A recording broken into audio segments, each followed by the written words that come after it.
మీ hotel రూమ్లో hidden camera ఉందేమో అనిపిస్తుందా? ఈ 4 రియల్ హ్యాక్స్తో కెమెరాని ఈజీగా ఫైండ్ అవుట్ చేయండి. Number 1, flash light test. Phone flash light on చేయండి. కెమెరా ఉండొచ్చు అని అనిపించిన ఐటమ్స్ మీద స్లోగా స్కాన్ చేయండి. లెన్స్ ఉంటే ఒక చిన్న రిఫ్లెక్షన్ కనిపిస్తుంది, అదే hidden camera. Number 2, mirror test. మీ ఫింగర్ని మిర్రర్కి టచ్ చేయండి. గ్యాప్ ఉంటుందా? సేఫ్. గ్యాప్ లేకపోతే అది 2-వే మిర్రర్ అయి ఉండొచ్చు. Number 3, Fing app wifi scan. Fing యాప్ని ఇన్స్టాల్ చేయండి. వైఫైలో కనెక్ట్ అయిన డివైజెస్ని అన్నిటినీ స్కాన్ చేయండి. మీ లిస్ట్లో తెలియని గ్యాడ్జెట్ కనిపిస్తే అలర్ట్ అవ్వండి. Number 4, blink test.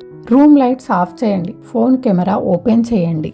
Red or pink blinking dot కనిపిస్తే అది నైట్ విజన్ హిడెన్ కెమెరా అయి ఉండొచ్చు. ఈ టిప్స్ లేడీస్కి ఎంతో ఉపయోగపడతాయి. ఇలాంటి మరిన్ని టిప్స్ కోసం మా ఛానల్ని సబ్స్క్రైబ్ చేయండి.